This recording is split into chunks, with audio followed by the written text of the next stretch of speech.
Hi, this is Janie from Janie's Journals, and I appreciate you stopping to check out my video today. I wanted to show real quick, not necessarily just for beginners, but this is something that I did when I was brand new to junk journaling. I've only been doing junk journals for, I think it's been less than a year.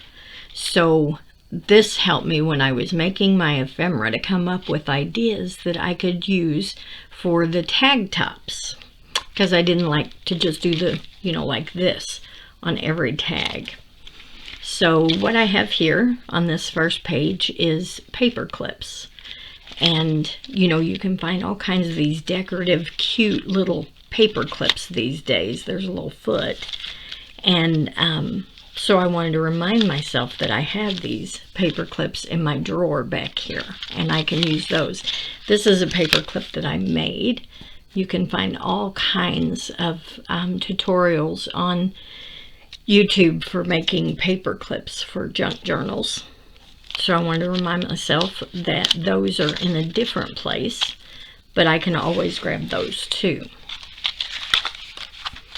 This next page is more tag toppers, and this one is just a little two tiny tags and a little bit of netting. That's all it is, but when you go to put it on the top of the tag, it does make a little bit of a difference. This is just a charm that is with some beads and hanging from a bulb clip.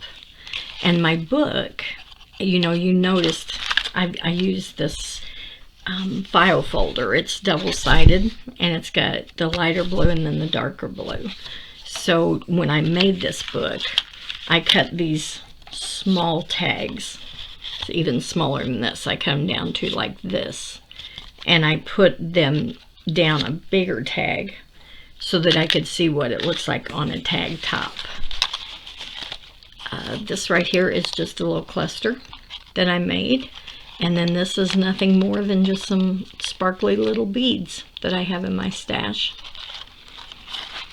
On this side, I have just some old material. I think this was off of a curtain, but I put in a couple of stitches, and this is just 3 tiny stitches, and then I stamped the word details on there. This is 3 French knots, and you can see the shape of the tag. That's kind of what it would look like on the tag top. And then this one I used 2 strands of the embroidery floss and let my stitches run over the edges of it. I have lace, and I also put a staple on here. I have this, this is a, what do they call those things? Oh gosh, it's just a length of material that I have here. And what I do is I just sew with, this particular one is sewn with green thread, and I use the decorative stitches on my sewing machine, and I just sew down the edge of it, and then whenever I need a little something for a tag top, or maybe the side of an envelope or pocket or whatever, then I just cut a little bit of that off. And that's what I did here. This one is a little more tea stained than the one I just showed you. And then this is, of course, just your normal tea stained material that I tied a little piece of twine around. This page is to remind me that I have all of these die cuts that I can use with my Big Shot, and they give me all kinds of options for decorative edges. There's also this one here is like a notebook punch that I used, so that's always fun. And here I have a resin heart that I just glued on there. Here's a wooden key. Again, here's the tag piece underneath it to kind of give me an idea of what that would look like on top of a tag. This is 3 clay buttons that I just sewed together. I used a hole punch. It's actually this hole punch that I got off of Amazon, and it makes these kind of holes. And I did 2 of those, and then I just strung my beads through it. And then here is my little stash of chipboard pieces. And then this is a ticket I made. All I did was used a piece of off-white paper. I stamped this bike on it and then put Best Day Ever, which is from Tim Holtz, one of his packs with all those words on it. And then to remind myself, I can also use brads. These are all different brads. This is a long brad, and I don't necessarily like the orange. That's probably why it's still in my stash. But just before I started recording this, I got out an alcohol marker. And I thought I would try that and see if that would color this. And it did. I mean, it would kind of change the color of it. I've run off on my tag book, but that's okay. And then I have this brad that's a heart that's already got the holes in it for you to run a ribbon through. And then just a little sparkly tag there. And these are some of the normal ways to top a tag. I've got cheesecloth.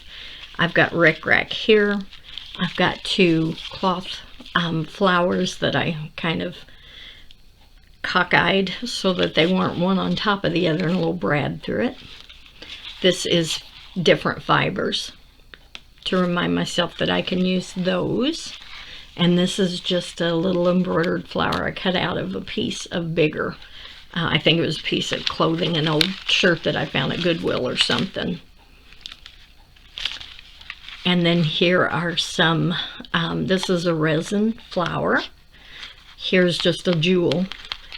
And this is some of these flat back beads that I have a bunch of. Here's 3 right here. And they've just got the flat back, and then on the other side they look like that. So I use those. I also have these, they're actually, when you're selling rings or jewelry, it's these little tags that you can put on them. And I got a bunch of these off of Amazon, and I use these on my tags because if I want to put a tag like in the side pocket of a junk journal, I can run a paper clip through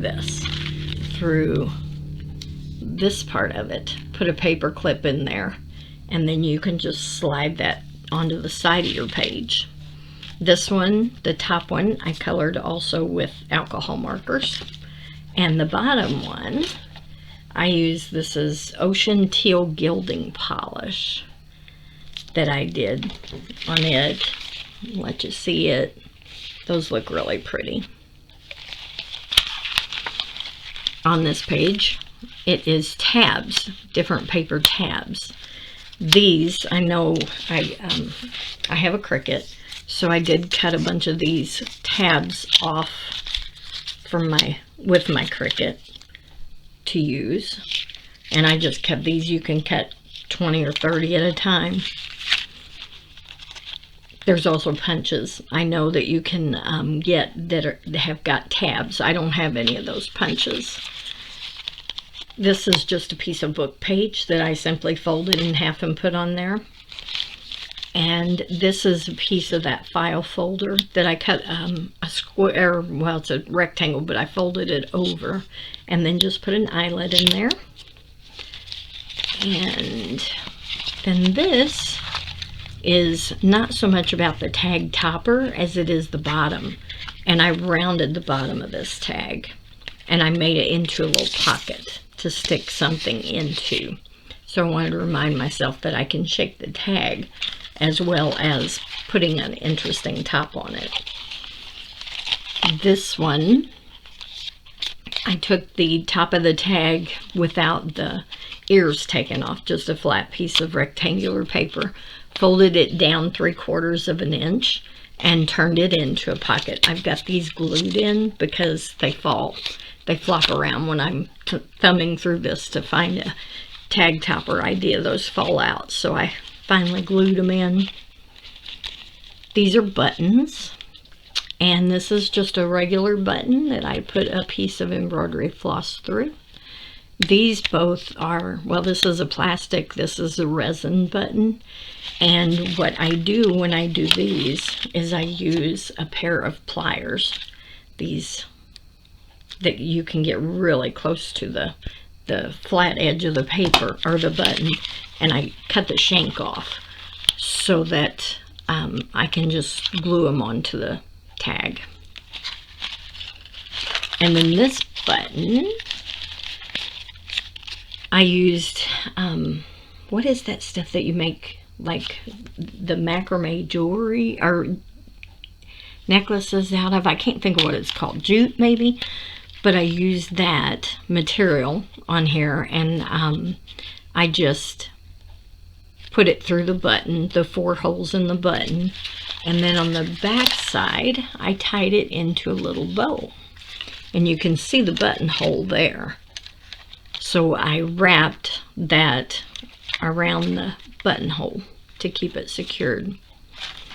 And then these are different wraps that I sometimes do. This one is just a round hole, and I wrapped that jute around there, and then add some charms or buttons or whatever. This one is one of these from this punch, and it's a long hole, and I just wrapped that around, and then I hot glued it down. This one is 2 of those long holes, and again I just wrapped it and then secured it. This is washi tape. I did that to remind myself I do have all kinds of washi tape.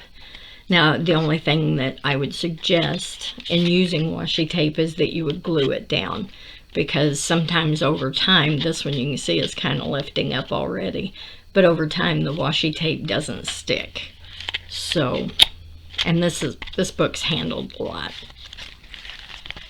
I have not eyelets. Yeah, I guess they are eyelets, different kinds of eyelets. This is one of those flat back eyelets here, and then this is the flat back with a hole in it, and this is just a regular eyelet that I use. And going the opposite direction. Oh, that's it. Back to the beginning. So just wanted to share with you guys that this is what I did when I first started, and I still refer to it. I just got into it, when was it? Well, one day last week, because I wanted a different idea for my tag top. And I just kind of thumb through my book until I see something. And if I don't do this exact same thing, this might spark an idea that's going to go along with the tag that I'm making. So I hope you guys enjoyed this. I hope it helps.